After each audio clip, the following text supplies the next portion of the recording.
Our next presentation is called Perspectives from the Home Use Setting and is going to be presented by Mark Adelman. Mark is an attorney, is a founding senior partner of Good to Be Alive, a retailer focused on the home defibrillator market. He's a marketing and media specialist with a background in healthcare administration and has produced news segments and directed a live newscast for CNN. Good afternoon, and thank you very much for having us here, meaning Good to Be Alive. I represent a number of owners, and we're very proud of our mission. I am the general counsel and founding partner of Your Personal Defibrillator Expert, LLC, which does business as Good to Be Alive. I will tell you that I think we've been asked to participate because we have a very unique position in that we are singularly focused on the home market. And I know there's a lot of wonderful people in the room that have spent time and a good portion of their careers focusing on the home market, but we sort of uniquely have a singular focus on the consumer or home market because we believe that society is far too slowly adopting defibrillators for personal use. That said, I want to give you just a very brief perspective on our company and where we come from. And I do have personal loss from cardiac arrest, but I want to talk about a loss that's close to our company. I have with me, accompanying me at this workshop, our COO, Alan Fine. Alan lost his 28-year-old brother, Matthew Fine, to cardiac arrest in the home. And it just so happens that their mother was with him at that time. And she's unique because she's an experienced nurse that serves on a nationally recognized telemetry ward at Emory University. And she did everything she could to buy time so that possibly successful defibrillation could occur when EMS arrived. That was not to be the case, and certainly that was a sad passing for his family. And it was also additionally noteworthy for us that here was an expert in providing care, someone who had actually resuscitated many victims of cardiac arrest in a hospital, who was not even aware that a defibrillator could be owned personally. And for us, that was sort of a light bulb moment that brings us where we're at today, which I will tell you, although it is a very nascent market, a new market that has been only lightly penetrated, it is truly a meaningful market. And as a practical matter, we recognize that a victim's proximity to a defibrillator has become a primary factor for survival. So while we applaud public access defibrillation programs, we recognize that the maximum benefit for society will be realized once home defibrillation is commonplace. Good to Be Alive is intent on changing public perception for certain devices, certain automated external defibrillators, from emergency medical equipment to personal protection device. I want to remind us all about the timeline. Due to the unique timeline in terms of maximizing the effectiveness of an automated external defibrillator illustrated here, there's really no substitute for the benefit of having a defibrillator on hand. And with that, that's sort of the context of how I talk about usability issues, in particular what I'd like to think about more as access issues. And also I'm going to talk a little bit about how to responsibly sell a defibrillator, and we think that's very important. I will tell you that it is true that many people sell defibrillators into the home today. I think it's sort of a wide variety of folks, but the truth of the matter is most people are focused on the commercial and public access market. So as a result, we would sort of offer some guidance for those who are not participating perhaps in the home market yet and who would like to do so. So responsible distribution for home defibrillation requires wrapping the selling of a defibrillator with a complete service, a highly specialized support and ongoing relationship with the end user. We think that's really important. Why is that important? It's important due to a number of factors that have been discussed today. It's important because we need to ensure that a defibrillator is ready when it's needed. We need to ensure that a defibrillator is trackable for end user communications and alike. So as this graphic shows, we actually don't even refer to our customers as customers. They're actually members to us. So what should a responsible seller do? Well, first of all, obviously, let's make sure we meet all legal responsibilities regarding local, state, and federal regulation, including often overlooked notices to consumers and often overlooked notice to agency requirements. Also important is consumer education regarding these same factors, local, state, and federal regulations. Consumer support regarding Medicare, understanding how their purchase relates to HSA-related pre-tax options.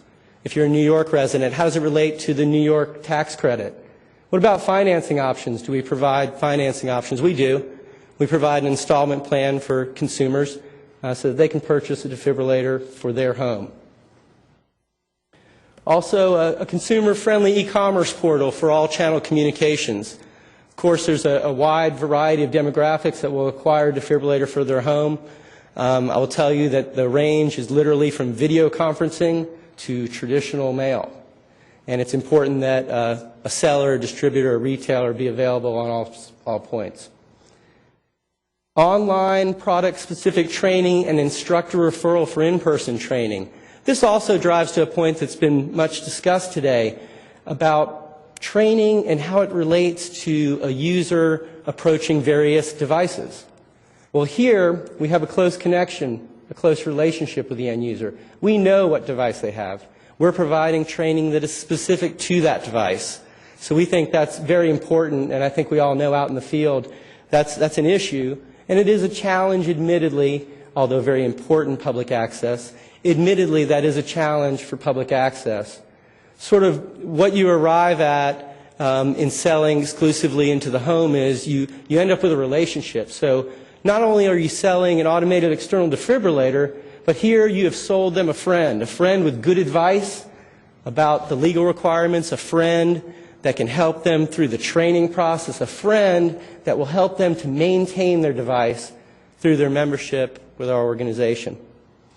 A consumer-oriented oversight program, electronic prescription and registration processing, expiration tracking, training tracking, alert communications for any end-user information. All of these are important factors, we think, for responsibly selling defibrillators. The FDA manufactures and home defibrillation. As private industry and the FDA work together to manage the accelerated proliferation of automated external defibrillators, all stakeholders must be cautious of the impact on the marketplace. I strongly urge the agency to stay the course, to continue to play its vital role as a watchdog for patient safety, but we need to carefully avoid the chilling effect on private business development and ultimately retail cost of increased regulation. Manufacturers should focus on a combination of factors designed to improve efficacy, efficiency, and access. Although the commercial and public access markets continue to require more feature-rich devices, the consumer market will require simpler, less expensive defibrillators. So ultimately, the manufacturers that are able to provide defibrillators for both distinct market segments will be the successful defibrillator brands both in the midterm and the long term.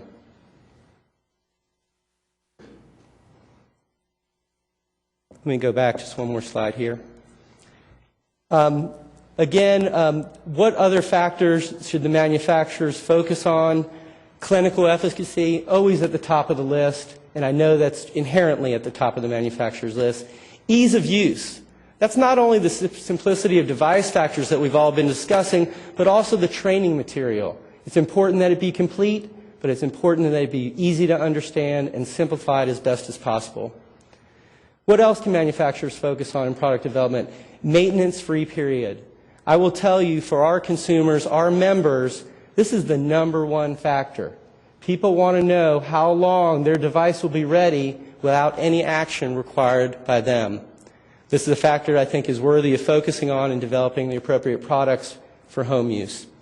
All of these are wrapped around retail price.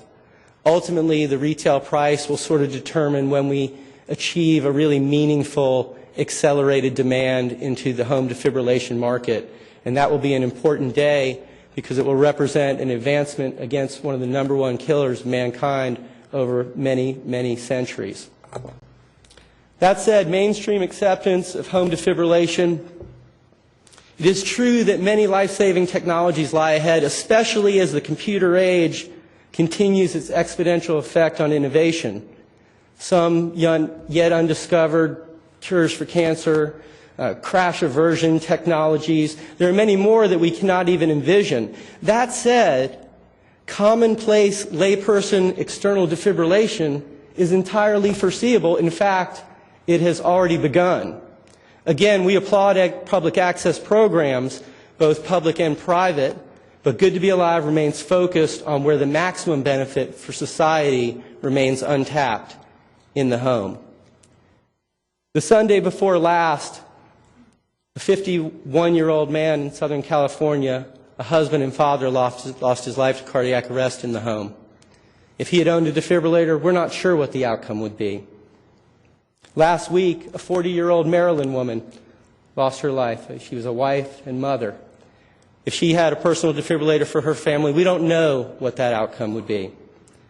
That said, what we do know is that automated external defibrillators will continue to save lives in both environments, but many have discussed for a long time the home environment and understand the importance of the home environment due to the unique restraints, timing-wise, of maximizing the benefit of an automated external defibrillator. I thank you for the opportunity to present our viewpoint, and I thank you at the FDA for bringing on this workshop. Thank you very much. Thank you.